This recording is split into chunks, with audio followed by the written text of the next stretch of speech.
Hello everyone, welcome to my YouTube channel turning point with doctor Meenu. ਅੱਜ ਦੀ ਜੋ video ਹੈ ਇਸ ਦੇ ਵਿੱਚ ਐਨਟੀਐਸਸੀ ਟੈਸਟ ਸੀਰੀਜ਼ ਦਾ ਜੋ ਸੈਕੰਡ ਟੈਸਟ ਹੈ ਉਸ ਦੇ ਮੈਥ ਦਾ ਸੋਲੂਸ਼ਨ ਹੈ। ਸੋ ਚਲੋ ਸਟਾਰਟ ਕਰਦੇ ਹਾਂ ਵੀਡੀਓ। ਸਭ ਤੋਂ ਫਰਸਟ ਜੋ ਕੁਐਸਚਨ ਸੀ ਇਹਦੇ ਵਿੱਚ ਆ ਮਿਸਿੰਗ ਵੈਲਿਊ ਨੂੰ ਫਾਈਂਡ ਆਊਟ ਕਰਨਾ ਸੀ। ਇਹਦੇ ਵਿੱਚ ਇੱਕ ਪੈਟਰਨ ਬਣਾ ਕੇ ਦੇਖਦੇ ਹਾਂ 4 ਤੋਂ 9 ਤੱਕ ਕਿੱਦਾਂ ਪਹੁੰਚ ਸਕਦੇ ਹਾਂ। 4 ਨੂੰ ਜੇ ਅਸੀਂ 2 ਨਾਲ ਮਲਟੀਪਲਾਈ ਕਰ ਦਈਏ ਤਾਂ 8 ਬਣੇਗਾ, 8 ਦੇ ਵਿੱਚ 1 ਐਡ ਕਰੀਏ ਤਾਂ ਕੀ ਆ ਗਿਆ 9। 9 ਤੋਂ 20 ਤੱਕ 9 ਨੂੰ ਜੇ ਅਸੀਂ 2 ਨਾਲ ਮਲਟੀਪਲਾਈ ਕਰੀਏ ਤਾਂ 18 ਆ ਗਿਆ, 18 ਦੇ ਵਿੱਚ ਅਸੀਂ 2 ਐਡ ਕਰਦੇ ਕਿੰਨਾ ਬਣ ਗਿਆ 20। 20 ਤੋਂ 43 ਤੱਕ ਪਹੁੰਚਣ ਵਾਸਤੇ 20 ਨੂੰ ਦੇਖੋ ਆਪਾਂ ਕੀ 2 ਨਾਲ ਮਲਟੀਪਲਾਈ ਕਰ ਰਹੇ ਸਾਰੇ ਤੇ ਇਹਨੂੰ ਵੀ 2 ਨਾਲ ਮਲਟੀਪਲਾਈ ਕੀਤਾ ਤੇ ਕਿੰਨਾ ਬਣ ਰਿਹਾ 40। 40 ਦੇ ਵਿੱਚ 3 ਐਡ ਕੀਤਾ ਤਾਂ ਕਿੰਨਾ ਆ ਗਿਆ 43। ਸੋ 43 ਤੋਂ 90 ਤੱਕ ਦੇ ਵਾਸਤੇ ਵੀ ਅਸੀਂ ਕੀ ਕਰਨਾ 43 ਨੂੰ ਜੋ ਅਸੀਂ ਮਲਟੀਪਲਾਈ ਕਰ ਦੇਣਾ 2 ਦੇ ਨਾਲ, ਇਹ ਕਿੰਨਾ ਬਣ ਗਿਆ 86। ਪਹਿਲਾਂ 1 ਐਡ ਕੀਤਾ ਫਿਰ 2 ਫਿਰ 3, ਇੱਥੇ ਕਿੰਨਾ ਐਡ ਹੋਏਗਾ +4। ਸੋ ਪੈਟਰਨ ਬਿਲਕੁਲ ਬਣ ਰਿਹਾ ਹੈ। ਸੋ ਇਸੇ ਪੈਟਰਨ ਤੇ ਚੱਲਦੇ ਹੋਏ ਅਸੀਂ ਮਿਸਿੰਗ ਨੰਬਰ ਫਾਈਂਡ ਆਊਟ ਕਰਨਾ ਹੈ। ਕੀ ਕਰ ਰਹੇ ਸੀ, ਇਸ ਨੰਬਰ ਨੂੰ ਮਲਟੀਪਲਾਈ ਕਰ ਰਹੇ ਹਾਂ 2 ਦੇ ਨਾਲ, ਇਹਨੂੰ 2 ਦੇ ਨਾਲ ਮਲਟੀਪਲਾਈ ਕੀਤਾ ਤੇ ਕਿੰਨਾ ਆਂਸਰ ਬਣ ਗਿਆ 180। 180 ਪਲੱਸ ਕੀ ਐਡ ਹੋਊਗਾ 3 4, ਇਸ ਤੋਂ ਬਾਅਦ ਐਡ ਹੋਏਗਾ ਤੇ 5। So 180 plus 5 is 185. So last option is the right answer. Similarly, second question भी की है missing value find out ਕਰਨ ਵਾਸਤੇ ਹੈ। ਇਹਨਾਂ ਦੇ ਵਿੱਚ ਰਿਲੇਸ਼ਨ ਜੋ ਬਣੇਗਾ ਉਹੀ ਰਿਲੇਸ਼ਨ ਇਹਦੇ ਵਿੱਚ ਹੋਏਗਾ। ਠੀਕ ਹੈ, ਹੁਣ 30 ਦੇਖਦੇ ਕਿਸ ਤਰ੍ਹਾਂ ਬਣਿਆ 15 ਹੈ 20 ਤੇ 5 ਹੈ। ਇਹਨਾਂ ਤਿੰਨਾਂ ਤੋਂ ਮਿਲ ਕੇ ਦੇਖਦੇ 30 ਕਿਸ ਤਰ੍ਹਾਂ ਬਣਦਾ ਪਿਆ 15 and 20। ਅਸੀਂ ਕੀ ਟਰਾਈ ਕਰਕੇ ਦੇਖਦੇ ਹਾਂ 15 plus 20 ਕਰਕੇ ਦੇਖੀਏ ਤੇ ਕਿੰਨਾ ਆਂਸਰ ਬਣ ਗਿਆ 35। ਇੱਕ ਨੰਬਰ ਇੱਥੇ ਸਾਡੇ ਕੋਲ ਬਚ ਗਿਆ ਤੇ ਇੱਥੇ 30 ਹੈ। ਹੁਣ 35 ਦੇ ਜੋ ਜੇ ਅਸੀਂ ਇਹ ਵਾਲਾ ਨੰਬਰ ਮਾਈਨਸ ਕਰੀਏ 5 ਮਾਈਨਸ ਕਰੀਏ ਤੇ 30 ਬਣ ਰਿਹਾ, ਹਾਂਜੀ ਬਣ ਰਿਹਾ। ਇਹ ਵਾਲਾ ਪੈਟਰਨ ਅਸੀਂ ਇਸ ਤਰ੍ਹਾਂ ਲਗਾ ਕੇ ਦੇਖਿਆ, ਇੱਥੇ ਵੀ ਇਸੇ ਤਰ੍ਹਾਂ ਪੈਟਰਨ ਲਗਾ ਕੇ ਦੇਖਦੇ ਜੇ ਬਣ ਗਿਆ ਪੈਟਰਨ ਸੇਮ ਪੈਟਰਨ। ਸੋ ਇਹ ਵਾਲਾ ਪੈਟਰਨ ਇੱਥੇ ਵੀ ਐਪਲੀਕੇਬਲ ਹੋਏਗਾ। ਸੋ ਇਹਨੂੰ ਆਪਾਂ ਦੇਖ ਲੈਂਦੇ ਕੀ ਕੀਤਾ ਸੀ, ਇਹਨਾਂ ਦੋ ਵੈਲਿਊਜ਼ ਨੂੰ ਐਡ ਕਰਕੇ ਇਹ ਵੈਲਿਊ ਨੂੰ ਮਾਈਨਸ ਕੀਤਾ ਸੀ। ਸੋ 8 plus 10 is 18, 18 minus 6 is 12। ਹਾਂਜੀ ਬਿਲਕੁਲ ਠੀਕ ਹੈ। ਸੋ ਇਸੇ ਤਰ੍ਹਾਂ ਇਹ ਵਾਲਾ ਪੈਟਰਨ ਬਣੇਗਾ।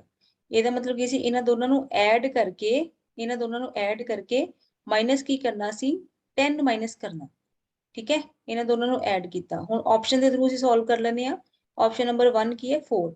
ਜੇ ਅਸੀਂ ਇੱਥੇ 4 ਆਪਸ਼ਨ ਰੱਖੀਏ 8 plus 4 ਕਿੰਨਾ ਬਣ ਗਿਆ 12 ਬਣ ਗਿਆ, ਇਹ ਬਣ ਗਿਆ 12। ਇਹਦੇ ਵਿੱਚੋਂ ਮਾਈਨਸ ਅਸੀਂ ਕੀ ਕੀਤਾ 10, ਮਾਈਨਸ 10 ਕਰਨ ਤੇ ਆਪਸ਼ਨ 2 ਜਿਹੜੀ ਬਣ ਗਈ। ਠੀਕ ਹੈ, ਸੋ option number A is the right answer. Now third question, the total of the ages of A, B and C is the 80. A, B ਤੇ C ਦੇ ਉਮਰਾਂ ਦਾ ਜੋੜ ਕਿੰਨਾ ਦਿੱਤਾ ਹੋਇਆ 80 ਦਿੱਤਾ ਹੋਇਆ। A plus B plus C is 80.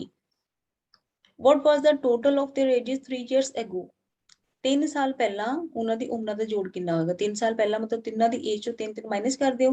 3 minus ਇਹਦੇ ਵਿੱਚੋਂ ਕਰੋਗੇ A minus 3, ਇਹਦੇ ਵਿੱਚੋਂ ਕਰੋਗੇ B minus 3 ਤੇ ਇਹ ਬਣ ਜਾਏਗਾ C minus 3। ਕਿੰਨਾ ਨੰਬਰ ਮਾਈਨਸ ਹੋ ਰਿਹਾ 3 3 and 3 9।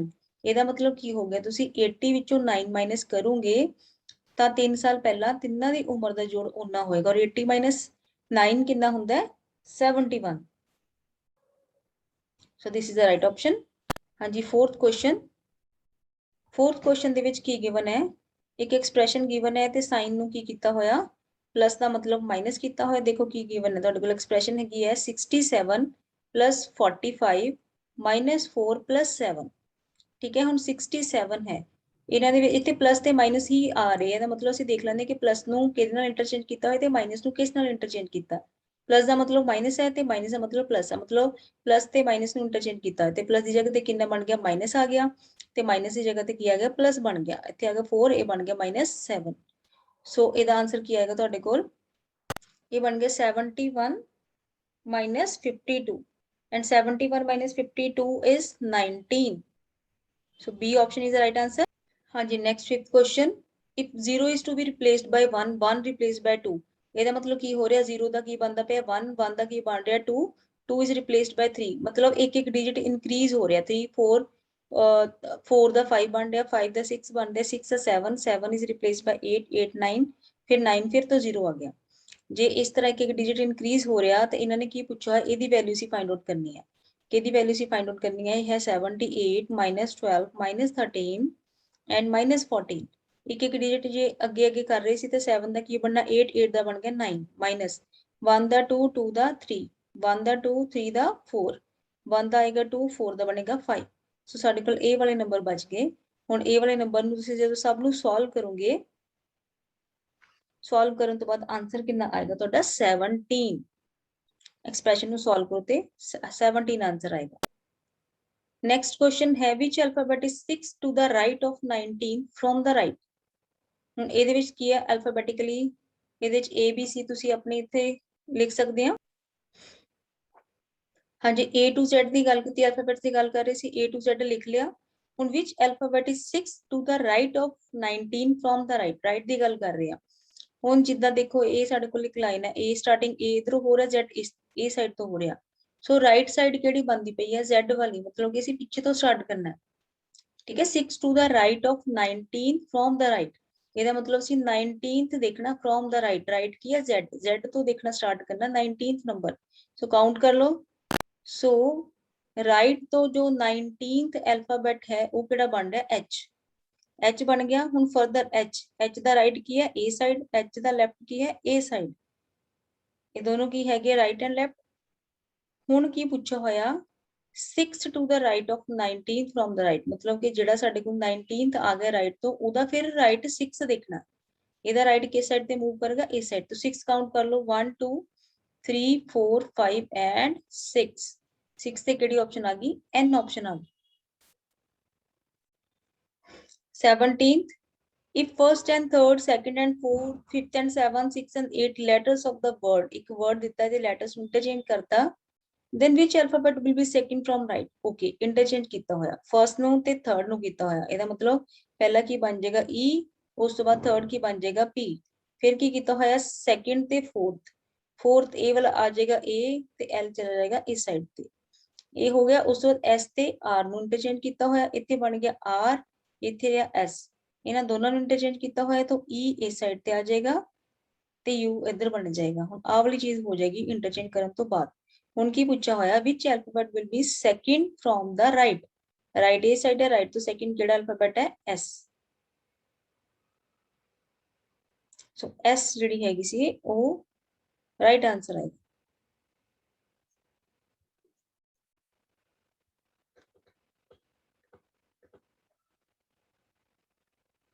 ਹਾਂਜੀ 8th ਕੁਐਸਚਨ ਦੇਖੋ which of the following four alternatives represent the relationship among week, day and year। ਹੁਣ ਇਹਦੇ ਵਿੱਚ ਦੇਖੋ ਕੀ ਕਰਨਾ ਹੁੰਦਾ, ਰਿਲੇਸ਼ਨਸ਼ਿਪ ਕਿਹੜਾ ਡਿਪਿਕਟ ਕਰਦਾ ਹੈ, ਇਹਦਾ ਰਿਲੇਸ਼ਨਸ਼ਿਪ ਜੋ ਬਣੇਗਾ ਆਪਸ਼ਨ ਨੰਬਰ A ਆਏਗਾ। ਆਪਸ਼ਨ ਨੰਬਰ A ਕਿਸ ਤਰ੍ਹਾਂ ਆਏਗਾ ਦੇਖੋ, ਇਹ ਕੀ ਹੈ ਤੁਹਾਡੇ ਕੋਲ ਜਿਹੜਾ ਹਫਤਾ, ਦਿਨ ਤੇ ਸਾਲ, ਲਾਸਟ ਵਾਲੀ ਜੋ ਆਪਾਂ ਸਾਲ ਮੰਨ ਲਈਏ ਤੇ ਉਸ ਤੋਂ ਬਾਅਦ ਕੀ ਹੁੰਦਾ ਮੰਥ, ਤੇ ਇੱਥੇ ਕੀ ਆਏਗਾ ਡੇ, ਮਤਲਬ ਡੇਜ਼ ਤੋਂ ਕੀ ਬਣਦੇ ਵੀਕ, ਵੀਕ ਤੋਂ ਕੀ ਬਣਦੇ ਆ year. Year consist of week and week consist of days, so option number A is the right answer।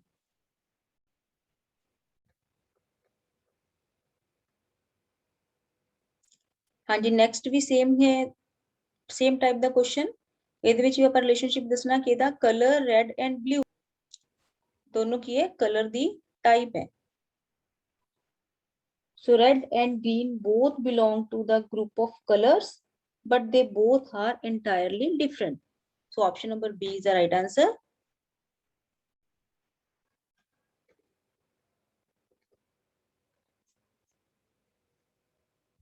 ਹਾਂਜੀ 10th question, Anil sad, Anil ਨੇ ਕਿਹਾ ਤੇ ਅਨਿਲ ਤੋਂ ਸਟਾਰਟ ਕਰਾਂ, ਇੱਥੇ ਅਸੀਂ ਲਿਖ ਲੈਂਦੇ ਆ Anil. Anil said she is daughter of my, ਮਤਲਬ ਇਹ ਅਨਿਲ ਦੀ ਗੱਲ ਹੋ ਰਹੀ ਹੈ, ਮਾਈ ਕੋਣ ਇੱਥੇ ਅਨਿਲ ਹੈ।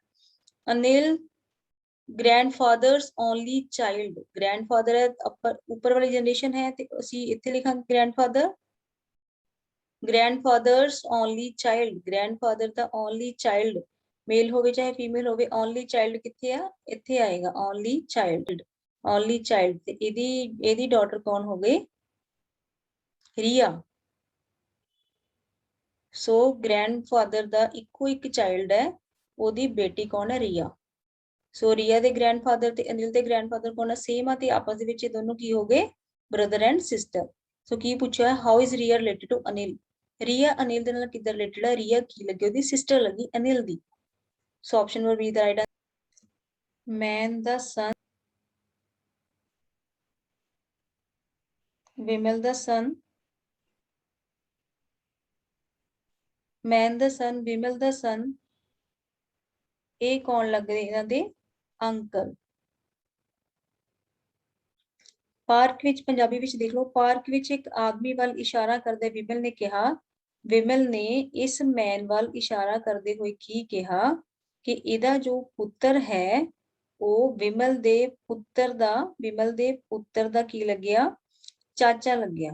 ठीक है जी, ये चाचा लगे ते ये दोनों आपस विच की हो गए, ये आपस विच की हो गए, भरा भरा हो गए। जे आपस दोनों भरा हो गए तो इहदा क्या दा फादर हुआ ते विमल दा भी की हो गया फादर। सो पिता आएगा ਇਹਦਾ आंसर। सो विमल ਦਾ ਤੇ ਆਦਮੀ ਦਾ ਕੀ ਆਪਸ ਵਿੱਚ ਰਿਲੇਸ਼ਨ ਹੋ ਗਿਆ, ਫਾਦਰ ਦਾ। ਇਹ ਆਦਮੀ ਵਿਮਲ ਦਾ ਕੀ ਹੋਇਆ, ਫਾਦਰ ਹੋਇਆ। ਹਾਂਜੀ, ਇਸ ਕੁਐਸਚਨ ਦੇ ਵਿੱਚ ਕੀ ਹੈ, study the following information carefully to answer this question. 8 friends ਹੈ, 8 ਫਰੈਂਡਸ ਹੈ, ਕਿੱਦਾਂ ਬੈਠੇ ਹੋਏ ਆ, ਸਿਟਿੰਗ ਅਰਾਊਂਡ ਦਿਸ 8 ਪੋਜੀਸ਼ਨ ਬਣਾਣੀਆਂ ਹੋਏਗੀ, 1 2 3 4 5 6 7 8। ਸਟਾਰਟ ਕਰਦੇ ਆ। 8 ਪੋਜੀਸ਼ਨ ਦੀ ਗੱਲ ਕਰ ਰਹੀ ਹੈ, 8 ਫਰੈਂਡਸ ਦੀ ਗੱਲ ਕਰਦੇ ਪਏ ਆ। ਕਿੱਦਾਂ ਬੈਠੇ ਹੋਏ ਆ, ਅਰਾਊਂਡ ਅ ਸਰਕਲ ਫੇਸਿੰਗ ਦ ਸੈਂਟਰ। ਫੇਸ ਕਿੱਥੇ ਦਾ, ਸੈਂਟਰ ਵਾਲੀ ਸਾਈਡ ਤੇ ਆ। ਹੁਣ ਦੇਖੋ ਪਹਿਲੀ ਲਾਈਨ ਕੀ, ਜੇ is not the neighbour of n। ਅਸੀਂ ਇਥੋਂ ਸਟਾਰਟ ਕਰ ਲੈਂਦੇ, ਮੈਂ n ਮੰਨ ਲਓ ਇੱਥੇ ਲੈ ਲਿਆ। ਸੋ ਕੰਡੀਸ਼ਨ ਕੀ ਆ ਗਈ, ਜੇ ਕੀ ਹੈਗਾ ਇਹਦੇ ਨੇਬਰਸ ਨਹੀਂ ਹੋ ਸਕਦਾ, ਜੇ ਦੀ ਪੋਜੀਸ਼ਨ ਇਹ ਵੀ ਨਹੀਂ ਹੋਏਗੀ ਤਾਂ ਇਹ ਵੀ ਨਹੀਂ ਹੋਏਗੀ। ਉਸ ਤੋਂ ਬਾਅਦ ਕੀ ਆ, l is third to the right of k। ਹੁਣ ਨਾ ਸਾਨੂੰ l ਪਤਾ ਨਾ k ਪਤਾ, ਫਿਲਹਾਲ ਇਸ ਲਾਈਨ ਨੂੰ ਸਕਿਪ ਕਰਦੇ ਆ। ਨੈਕਸਟ ਦੇਖੋ ਕੀ ਆ, q is second to the left of n। ਬਿਲਕੁਲ ਠੀਕ ਹੈ, n ਸਾਡੇ ਕੋਲ ਹੈ। ਠੀਕ ਹੈ, q is second to the ਜਦੋਂ ਗੱਲ ਹੋ ਗਈ ਇਹਦਾ ਮਤਲਬ ਕੀ ਹੈਗਾ, q ਤੇ n ਦੇ ਵਿੱਚ ਕਿੰਨੇ ਪਰਸਨ ਬੈਠੇ ਹੋ, 1% ਬੈਠਾ ਹੋਇਆ। ਤੇ q ਕੀ ਹੈ, ਸੈਕੰਡ ਟੂ ਦਾ ਲੈਫਟ ਆਫ n। n ਇਹ ਰਿਹਾ ਤੇ n ਦਾ ਲੈਫਟ ਕੀ, ਫੇਸ ਇਜ਼ ਇਸ ਸਾਈਡ ਤੇ ਲੈਫਟ ਇੱਧਰ ਹੋਏਗਾ। 1% ਛੱਡ ਕੇ ਇੱਥੇ ਕੌਣ ਬੈਠਾ ਹੋਇਆ, q ਬੈਠਾ ਹੋਇਆ। ਸੋ ਇੱਥੇ ਆ ਗਿਆ q, ਇਹ ਰਿਹਾ q। q ਕੀ ਹੋ ਗਿਆ, ਸੈਕੰਡ ਟੂ ਦਾ ਲੈਫਟ ਆਫ n। ਇੱਥੇ ਕੰਡੀਸ਼ਨ ਸੈਟੀਸਫਾਈ ਹੋ ਗਈ। who is immediate right of n। ਹੁਣ who ਕੌਣ ਹੋ ਗਿਆ, ਜਿੱਥੇ ਲਾਈਨ ਖਤਮ ਹੋਈ ਹੈ, who ਕੌਣ ਹੋ ਗਿਆ, n। n ਦੀ ਗੱਲ ਹੋ ਰਹੀ ਹੈ, n ਕੀ ਹੈ, immediate right of l। ਸੋ ਇੱਥੇ ਕੀ ਬਣ ਜਾਏਗਾ, l। ਠੀਕ ਹੈ, l ਦਾ ਦੇਖੋ ਇਮੀਡੀਏਟ ਰਾਈਟ ਕਿਹੜਾ ਬਣੇਗਾ, ਇਸ ਸਾਈਡ ਤੇ। ਸੋ ਇੱਥੇ ਵੀ ਕੰਡੀਸ਼ਨ ਜਿਹੜੀ ਹੈਗੀ ਉਹ ਸੈਟੀਸਫਾਈ ਹੋ ਗਈ ਹੈ। ਅੱਛਾ, ਇਹ ਲਾਈਨ ਖਤਮ ਹੋ ਗਈ। ਹੁਣ ਇੱਥੇ ਦੇਖੋ ਆਹ ਵਾਲੀ line Ki, l is third to the right of k। l ਸਾਨੂੰ ਪਤਾ ਚੱਲ ਗਿਆ, ਥਰਡ ਮਤਲਬ 2% ਛੱਡ ਕੇ ਇੱਥੇ ਕੀ ਆਏਗਾ, k। ਹੁਣ ਦੇਖੋ ਕੰਡੀਸ਼ਨ ਸੈਟੀਸਫਾਈ ਹੋ ਗਈ, l ਕੀ ਆ, third to the right of k। ਇਹਦਾ ਰਾਈਟ ਕੀ ਆ, ਇਹਦਾ ਫੇਸ ਇਸ ਸਾਈਡ ਤੇ ਰਾਈਟ ਹੀ ਹੋ ਗਿਆ। ਰਾਈਟ ਦੇ ਕੀ ਕਹਿ ਰਿਹਾ ਇਹ, third to the right of k, l। 2 ਛੱਡ ਕੇ ਇੱਥੇ ਕਿੰਨਾ ਆ ਗਿਆ, ਰਾਈਟ ਸਾਈਡ ਤੇ l। ਸੋ ਇਹ ਕੰਡੀਸ਼ਨ ਹੋ ਗਈ ਸੈਟੀਸਫਾਈ। ਹੁਣ ਸਾਡੇ ਕੋਲ ਕਿੰਨੀਆਂ ਪੋਜੀਸ਼ਨ ਬਚ ਗਈਆਂ, 1 2 3 4। 4 ਪੋਜੀਸ਼ਨ ਫਿਕਸ ਹੋ ਗਈਆਂ, 4 ਬਚ ਗਈਆਂ। ਚਾਰਾਂ ਦੇ ਅਕੋਰਡਿੰਗ ਦੇਖੋ, ਫਸਟ ਵਾਲੀ ਕੰਡੀਸ਼ਨ ਫੁਲਫਿਲ ਹੋ ਚੁੱਕੀ ਆ, l is third to the right of k। ਇਹ ਵੀ ਕੰਡੀਸ਼ਨ ਹੋ ਚੁੱਕੀ ਆ, is not the neighbor of n or k। ਉਹ ਕੀ ਹੈ, ਨਾ ਤਾਂ n ਦਾ ਨੇਬਰ ਹੋਏਗਾ, ਨਾ ਤਾਂ ਉਹ ਇੱਥੇ ਆਏਗਾ, ਨਾ ਇੱਥੇ ਆਏਗਾ, ਨਾ ਇੱਥੇ ਆਏਗਾ। ਇਹਦਾ ਮਤਲਬ ਉਹ ਕਿੱਥੇ ਆ ਗਿਆ, ਇਹ ਪੋਜੀਸ਼ਨ ਹੋ ਗਈ ਉਹ ਦੀ। ਠੀਕ ਹੈ ਨਾ, o is not the neighbor of n or k। k ਦੇ ਨੇਬਰ ਦੇ ਵਿੱਚ ਦੋਨੇ ਹੀ ਹੋ ਗਏ, ਤਾਂ n ਦੇ ਨੇਬਰ ਦੇ ਵਿੱਚ ਆ ਆਂਦਾ ਸੀਗਾ, ਇੱਥੇ ਵੀ ਨਹੀਂ ਹੋ ਸਕਦਾ, ਇੱਥੇ ਵੀ ਨਹੀਂ ਹੋ ਸਕਦਾ, ਇੱਥੇ ਵੀ ਨਹੀਂ। ਇਹਦੀ ਪੋਜੀਸ਼ਨ 1 ਬਚ ਗਈ, ਇੱਥੇ ਕਿੰਨਾ ਆ ਗਿਆ, o। ਸੋ o ਦੀ ਪੋਜੀਸ਼ਨ ਫਿਕਸ ਹੋ ਗਈ, o is not the neighbor of n or k and is to the immediate left of p। o ਕੀ ਹੈ, immediate left of p। ਹੁਣ ਜੇ ਮੈਂ p ਇੱਥੇ ਲੈਂਦੀ ਪਈ ਆ ਤੇ p ਦਾ ਰਾਈਟ ਲੈਫਟ ਤੇ n, ਇਹਦਾ ਮਤਲਬ p ਇੱਥੇ ਹੋ ਗਿਆ, ਇੱਥੇ ਹੋ ਗਿਆ। ਹੁਣ ਇੱਥੇ ਜੇ p ਦਾ ਸੈਂਟਰ ਵੱਲ ਫੇਸ ਹੈ ਤਾਂ p ਦਾ ਲੈਫਟ ਕੀ ਹੋ ਗਿਆ, ਇਹ ਵਾਲੀ ਸਾਈਡ। ਸੋ p ਦੇ ਇਮੀਡੀਏਟ ਲੈਫਟ ਤੇ ਕੌਣ ਹੈਗਾ, o। ਸੋ ਇਸ ਤਰ੍ਹਾਂ ਦੀ ਕੰਡੀਸ਼ਨ ਸੈਟੀਸਫਾਈ ਹੋਊਗੀ। ਤਾਂ ਸਾਡੇ ਕੋਲ ਕੀ ਹੋ ਗਿਆ, p ਵੀ ਹੋ ਗਿਆ, o ਵੀ ਹੋ ਗਿਆ। ਕਿਹੜੇ ਕਿਹੜੇ 2 ਨੰਬਰ ਬਚ ਗਏ ਆ, ਕਿਹੜੇ ਕਿਹੜੇ ਅਲਫਾਬੈਟਸ ਰਹਿ ਗਏ ਆ, m ਰਹਿ ਗਿਆ ਤੇ j ਰਹਿ ਗਿਆ। ਹੁਣ m ਤੇ j ਦੀ ਕੰਡੀਸ਼ਨ ਦੇਖ ਲਓ ਕੀ ਆ, j ਕੀ ਸੀਗਾ, j is not the neighbor of n। n the neighbour ਨਹੀਂ ਹੋ ਸਕਦਾ ਤੇ j ਕਿੱਥੇ ਜਾਏਗਾ, j ਇਸ ਸਾਈਡ ਤੇ ਜਾਏਗਾ। j ਦੀ ਪੋਜੀਸ਼ਨ a ਹੋ ਗਈ, ਸੋ ਬਚੇਗੀ ਸਾਡੇ ਕੋਲ m। ਸੋ ਜੋ ਸਾਡੇ ਕੋਲ ਗਿਵਨ ਇਨਫੋਰਮੇਸ਼ਨ ਸੀ ਉਹਦੇ ਅਕੋਰਡਿੰਗ ਜੋ ਸੀ ਸਿਟਿੰਗ ਅਰੇਂਜਮੈਂਟ ਉਹ ਇਸ ਤਰ੍ਹਾਂ ਬਣ ਗਈ। Who is sitting between L and M? L ਤੇ M ਦੇ ਵਿੱਚ ਕੌਣ ਬੈਠਾ ਹੋਇਆ, N। So third option is the right answer। ਹਾਂਜੀ, 13 ਵਾਸਤੇ ਦੇਖੋ, which of the following pair of person represent O's neighbor। O ਰਿਹਾ, O ਦੇ neighbor ਕੌਣ ਕੌਣ ਹੋ ਗਏ, P and M। M ਤੇ P ਕਿਹੜੀ ਆਪਸ਼ਨ ਚ ਆ ਰਹੀ ਹੈ, ਲਾਸਟ ਆਪਸ਼ਨ ਦੇ ਵਿੱਚ। So M and P, fourth option is the right। So face centre ਵਾਲਾ ਤੇ ਰਾਈਟ ਇਹਦਾ ਇਸ ਸਾਈਡ ਤੇ ਹੈ ਤੇ ਰਾਈਟ ਵਾਲੀ ਸਾਈਡ ਤੇ ਕੀ ਹੈ J। So first option is the right answer. So ਇਹ ਸੀ ਤੁਹਾਡੇ ਸਿਟਿੰਗ ਅਰੇਂਜਮੈਂਟ ਦੇ ਕੁਐਸਚਨ। 15th ਕੁਐਸਚਨ ਹੈ ਜੋ ਮੈਂਟਲ ਐਬਿਲਿਟੀ ਦਾ ਲਾਸਟ ਕੁਐਸਚਨ ਹੈ। ਔਰ ਲਾਸਟ ਕੁਐਸਚਨ ਕੀ ਸੀ? Arrange the words given below in a meaningful sequence. Meaningful sequence ਚ ਦੱਸਣਾ ਹੁਣ ਇਹਦਾ। ਹੁਣ ਇਹਦੇ ਵਿੱਚ ਮੀਨਿੰਗਫੁਲ ਸੀਕੁਐਂਸ ਦੱਸਣ ਦੇ ਦੇਖੋ ਕੀ ਹੁੰਦਾ ਹੈ। ਇਹਨਾਂ ਦੇ ਆਪਸ਼ਨਸ ਸਾਨੂੰ ਗਿਵਨ ਹੈ nation, village, city, district and state. ਸਭ ਤੋਂ ਪਹਿਲਾਂ ਕੀ ਹੁੰਦਾ ਹੈ? ਵਿਲੇਜ। ਵਿਲੇਜ ਤੋਂ ਸਟਾਰਟ ਹੁੰਦਾ ਹੈ। ਕਿਹੜੀ ਆਪਸ਼ਨ ਹੈਗੀ? 2 2 ਵਾਲੀ ਆਪਸ਼ਨ 2 ਹੈ, ਇਹਦਾ ਮਤਲਬ ਆ ਤੇ ਆਪਸ਼ਨ ਜਿਹੜੀ ਕੈਨਸਲ ਆਊਟ ਹੋ ਗਈ। ਉਸ ਤੋਂ ਬਾਅਦ ਕੀ ਹੈਗਾ? 3 4 2 3 4 ਦੋਨਾਂ ਚ ਕਾਮਨ ਹੈ। ਇਹਦਾ ਮਤਲਬ ਵਿਲੇਜ ਤੋਂ ਬਾਅਦ ਕੀ ਬਣ ਗਿਆ? ਸਿਟੀ। ਸਿਟੀ ਤੋਂ ਬਾਅਦ ਕੀ ਹੋ ਗਿਆ? ਡਿਸਟ੍ਰਿਕਟ। ਇਹ ਆਪਸ਼ਨ ਸਾਡੇ ਕੋਲ ਹੋ ਗਿਆ ਫਿਲ। ਕਿਹੜੀ ਕਿਹੜੀ ਆਪਸ਼ਨ ਬਚੀ? ਨੇਸ਼ਨ ਤੇ ਸਟੇਟ ਦੀ। ਠੀਕ ਹੈ। ਫੋਰਥ ਆਪਸ਼ਨ ਕੀ? ਡਿਸਟ੍ਰਿਕਟ। ਡਿਸਟ੍ਰਿਕਟ ਤੋਂ ਬਾਅਦ ਕੀ ਬਣਦਾ? ਸਟੇਟ। ਠੀਕ ਹੈ। ਫਿਰ ਫਿਫਥ ਆ ਗਿਆ। ਫਿਫਥ ਵਾਲੀ ਆਪਸ਼ਨ ਕਿਹੜੀ ਹੈ? First option. ਸਟੇਟ ਤੋਂ ਬਾਅਦ ਕੀ ਹੁੰਦਾ? ਨੇਸ਼ਨ। ਤਾਂ ਇਸ ਤਰ੍ਹਾਂ ਜਿਹੜੀ ਆਪਸ਼ਨ ਨੰਬਰ 1 ਹੈ ਉਹ ਇਹਦਾ ਰਾਈਟ ਆਂਸਰ ਸੀ। ਹਾਂਜੀ, ਹੋਪ ਸੋ ਬੇਟਾ ਸਾਰਿਆਂ ਨੂੰ ਸਾਰੇ ਕੁਐਸਚਨ ਸਮਝ ਆ ਗਏ ਹੋਣਗੇ। ਤੁਸੀਂ ਆਪਣੇ ਮਾਰਕਸ ਜਿਹੜੇ ਹੈਗੇ ਆ ਮੈਂਟਲ ਐਬਿਲਿਟੀ ਦੇ ਤੁਸੀਂ ਚੈੱਕ ਕਰ ਸਕਦੇ ਆ।